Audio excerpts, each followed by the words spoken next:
I did in a wrong way. But it came out right. That's a very funny thing that happens to me. I did start doing, lending money to the poor people. And anybody would say that's the wrong thing to do. And I jumped into it out of the situation of the frustrations that you go through in a country like Bangladesh. Nothing happening. You dream about things, never materialize. It gets worse every day. So you jump at anything that you can do. And you don't look for things to learn. You just jump it because it needs to be done. That's how it happened. And I also do things which I know nothing about. And finally it works out. And one of the best things when people say, how did you do the microcredit? I said, one of the best things that happened, I didn't know anything about banking. If I knew banking, no way I would do something like this. So not knowing something is maybe a blessing sometimes. You are open. You can do things in your way without worrying about the rules or the procedures and so on and so forth. And tell me, how did you do those kind of rules, procedures for Grameen Bank? I said, that was simple. I didn't know anything about banking. So every time I needed a rule or a procedure, how to do that, I have to look back. What do the conventional banks do? And I look at very carefully how they do it.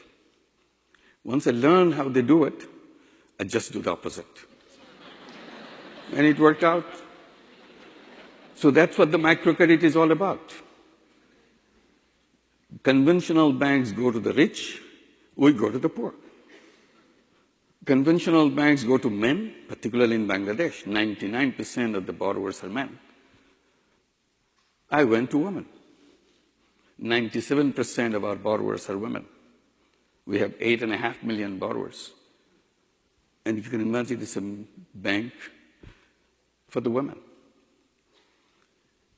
And conventional banks are owned by rich people.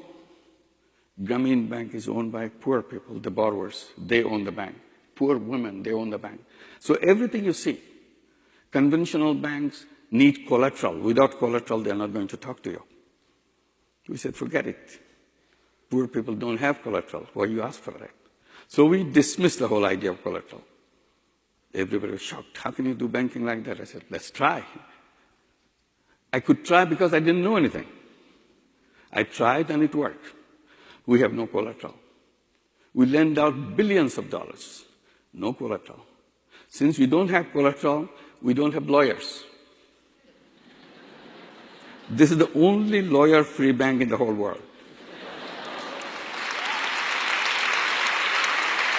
So don't get scared if you don't know something.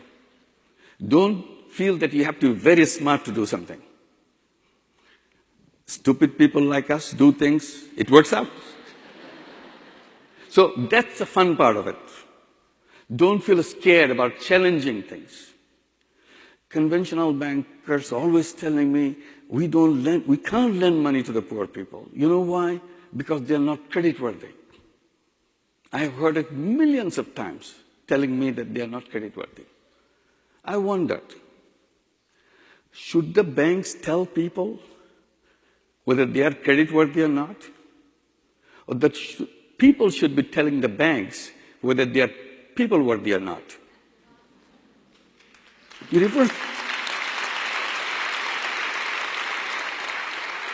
reverse the whole question. Then you get it. So doing the opposite way, doing the stupid way, is not a bad thing. Today, microcredit is everywhere, all over the world, including in this country, in the United States. We run bank in New York City, 5 branches, 10,000 borrowers in the last 4 years. Repayment, 99.3%. Average loan, $1,500. Works beautifully for women. All 10,000 borrowers that we have, all are women. And the same city which flourishes with the payday lenders, a flourishing business. Interest rate,